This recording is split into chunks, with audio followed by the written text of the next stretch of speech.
So pag-usapan natin tong trending post kung saan meron daw isang tao or isang biktima na nagpa-scan siya ng mata sa World App at nahack daw yung bank account niya, binigyan daw siya ng OTP, humihingi daw OTP, mga ganyan.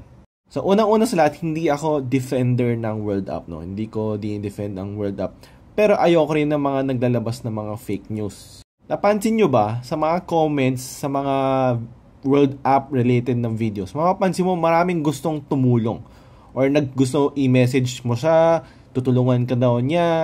So yung mga yan, most probably mga scammer yan or merong hinahanap na kapalit sa'yo. Hindi ka naman kasi tutulungan ng mga yan nang wala silang nakukuhang in return.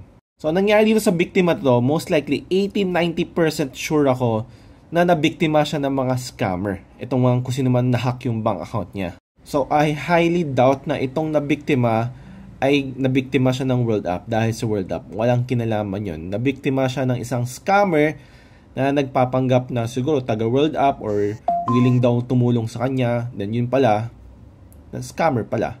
Kasi kung totoo man na na-hack ka dahil sa pag-scan ng mata mo sa World App, hindi dapat nung ako pa lang, last 2023 pa ako nagpa-scan, na-hack na ako matagal-tagal na. And unfortunately, real talk tayo, yung mga nagpapascan ng mata for merely 1,500, 2,000 pesos, ito yung mga taong nangangailangan ng pera. At the same time, ito yung mga taong mabilis din mauto. That's why maraming scammer na nanguuto sa kanila.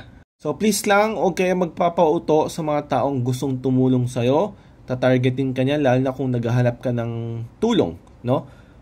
As much as possible, try mo mag-research sa sarili mo kung paano gawin yung mga problema mo. Meron naman tayong mga YouTube videos dyan kung saan makakatulong sa'yo, like tutorial.